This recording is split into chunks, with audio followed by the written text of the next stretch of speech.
ప్రపంచ దేశాలు మాత్రం అమెరికాకి, డాలర్ గుత్తాధిపత్యానికి భయపడుతున్నాయి. ప్రత్యేకంగా స్విఫ్ట్ సిస్టమ్‌లోంచి అందరిని బయటకి నెట్టేయటం, రష్యా పైన శాంక్షన్స్ వేయటం, ఇవన్నీ చూస్తే మనం దీనికి ప్రత్యామ్నాయంగా ఇంకేమైనా ఆల్టర్‌నేటివ్ తీసుకురావచ్చా?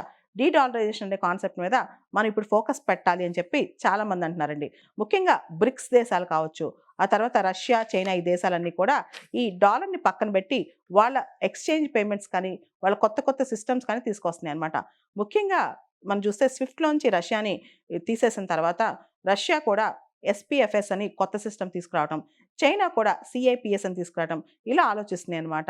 అంటే డాలర్‌కి వ్యతిరేకంగా భారతదేశం లేకపోయినా, డీ డాలరైజేషన్ అనే కాన్సెప్ట్‌లో భారతదేశం లేకపోయినా, భారతదేశం కూడా డాలర్‌కి ప్రత్యామ్నాయం ఏంటి అనే దాని మీద గట్టిగానే ఆలోచిస్తుందండి. ఈ డాలర్ వ్యవస్థ, డాలర్ గుత్తాధిపత్యం అనేది ఇప్పుడు చాలా దేశాలు గోల్డ్ రూపంలో పెట్టుకోవటం, క్రిప్టో కరెన్సీ రూపంలో వాటిని దాచిపెట్టుకోవడం అంటే వాటి యొక్క అసెట్స్ వీటి ప్రత్యామ్నాయాలు కూడా ఆలోచిస్తున్నాయి. ముఖ్యంగా చాలా సెంట్రల్ బ్యాంక్స్ ప్రపంచవ్యాప్తంగా గోల్డ్ రిజర్వ్స్‌ని ఎక్కువ ప్రమోట్ చేసుకుంటున్నాయి. ఈ మధ్య మీరు గమనిస్తే రష్యా, ఉక్రెయిన్ యుద్ధం మొదలైన తర్వాత రకరకాల ప్రపంచంలో అనిశ్చితి స్టార్ట్ అయిన తర్వాత గోల్డ్ అనేది బెస్ట్ ఆల్టర్‌నేటివ్ అని చెప్పి కూడా అనుకుంటున్నారనమాట.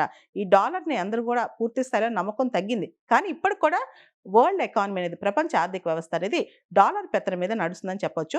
డాలర్‌ని పక్కన పెట్టి కొత్త కరెన్సీని ప్రమోట్ చేయడం అంటే అంత తేలికైన పనైతే కాదండి. దానికి సంబంధించి బ్రిక్స్ వాళ్ళు కూడా ఆలోచిస్తున్నారు. కొత్త కరెన్సీ ఖచ్చితంగా వచ్చే 2, 3 నెలల్లో వాళ్ళు ఒక అండర్‌స్టాండింగ్‌కొచ్చే అవకాశం అయితే కనిపిస్తుంది గానీ, డాలర్‌ని పక్కన పెట్టడం అయితే అంత ఈజీ కాదు.